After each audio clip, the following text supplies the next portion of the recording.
देखिए सीधे मैं तस्वीरें बताता हूँ, यही वही इमारत है जो अभी कुछ मिनट पहले ढहा दी गई है, या बिल्डिंग को गिरा दिया गया। पिछले 3 घंटे से ये कार्रवाई चल रही थी और यहाँ पर पंचर करके पूरी बिल्डिंग को ऊपर से 5 मंजिला बिल्डिंग है, आप देख सकते हैं कि पूरी की पूरी बिल्डिंग को यहाँ पर ढहा दिया गया है। ये 2 पेपर माफिया जो सुरेश ढाका और भूपेंद्र सारंग दोनों फरार है, दोनों पर 25,000 का इनाम घोषित है। 22 और 23 दिसंबर को ये परीक्षा आयोजित की गई थी, जिसके पेपर इन दोनों पेपर माफियाओं ने लीक कर दिया था।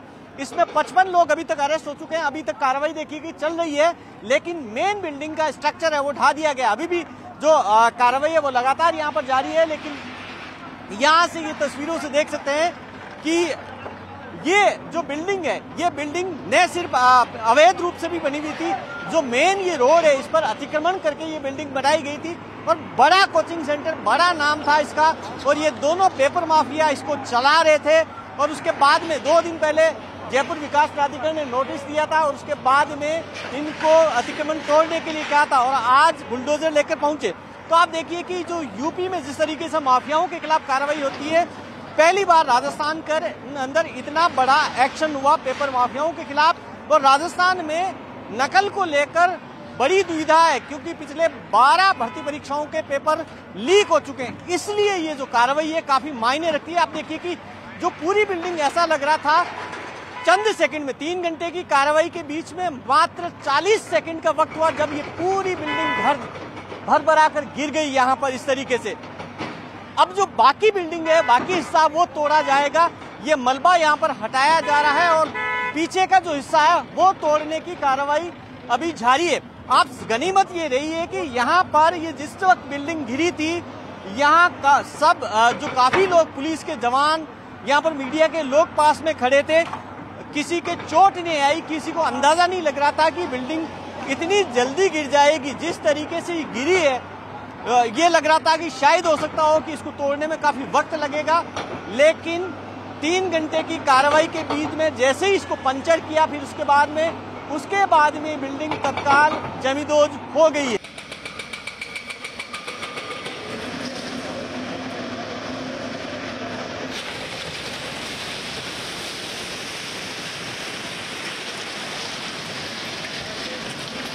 राजस्थान की गहलोत सरकार ने पेपर माफियाओं के खिलाफ अब वही तरीका अपनाया जो यूपी में योगी सरकार ने माफियाओं के खिलाफ कार्रवाई में अपनाया, यानी कि उनके घरों पर, संपत्ति पर बुलडोजर चलाना।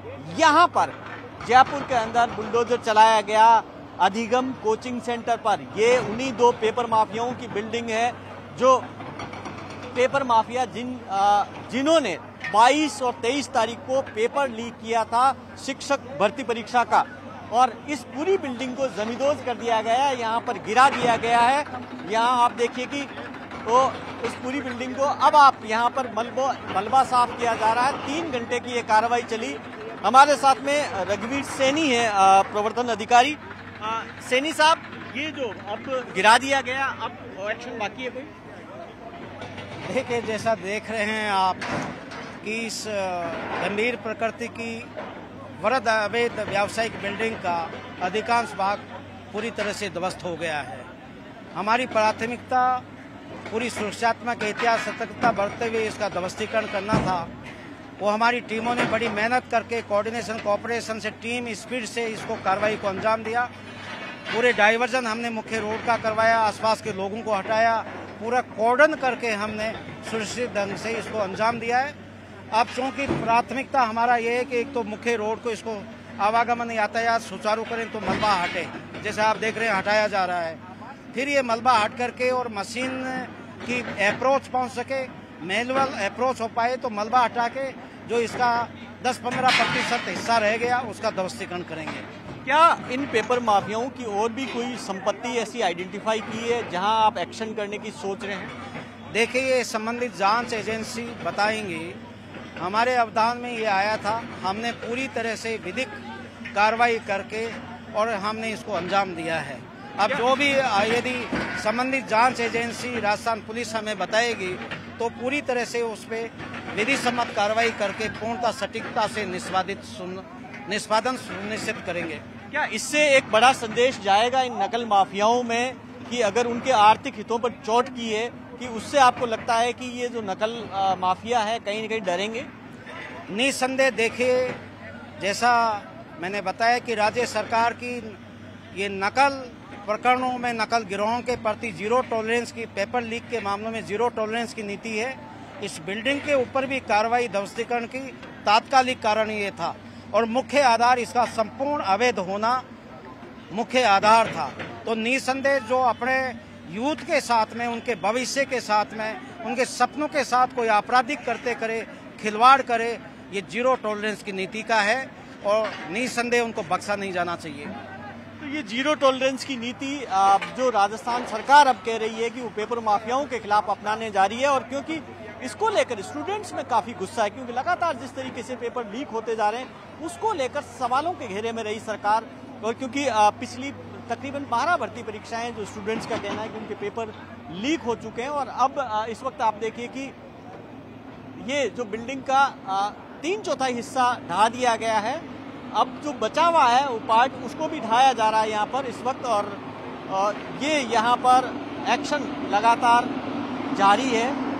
अब जो बाकी का हिस्सा आप देख सकते हैं कि पीछे की जो बिल्डिंग का हिस्सा जो नजर आ रहा है, उससे आप अंदाजा लगा सकते हैं कि किस तरीके से नकल के जरिए पेपर बेचकर ये जो नकल माफियाओं ने 5 से लेकर 10 लाख प्रति स्टूडेंट पेपर बेचा। और ये आप बिल्डिंग खड़ी भी काफी वक्त से है यहाँ पर, अधिगम कोचिंग सेंटर, और ये इतने टाइम से ये कोचिंग सेंटर चल रहा है। इससे अंदाजा लगा सकते हैं कि इन माफियाओं ने, इन नकल माफियाओं ने कितना पैसा बनाया, जो इस तरीके के बड़ी बड़ी बिल्डिंगें इन्होंने खड़ी कर ली। तो ये काफी सवाल खड़े कर रहा है। तो जाहिर तौर पर जो स्टूडेंट्स की ओर से लगातार मांग की जा रही थी, 2 मांग थी कि एक, पेपर माफियाओं की जमीनों पर, पेपर माफियाओं की बिल्डिंगों पर बुलडोजर चलाया जाए, उसकी एक शुरुआत है। यूपी में ऐसा होता रहा, लेकिन राजस्थान में ये नई शुरुआत है। और दूसरा, इन पर एनएसए के तहत कार्रवाई की जाए। तो सरकार का ये फर्स्ट स्टेप है। हालांकि राजस्थान के मुख्यमंत्री अशोक गहलोत इससे पहले ये यूपी में के अंदर जो एक्शन हो रहा था उसको लेकर आलोचना करते आए थे कि बिल्डिंग किसी की गिराना बिना कोर्ट के आदेश के गलत है। लेकिन अब वही तरीका जो यूपी में अपनाया गया, राजस्थान सरकार ने अपनाया है नकल माफियाओं के खिलाफ। कैमरा पर्सन मनीष के साथ भवानी सिंह, जयपुर, न्यूज़ 18 इंडिया।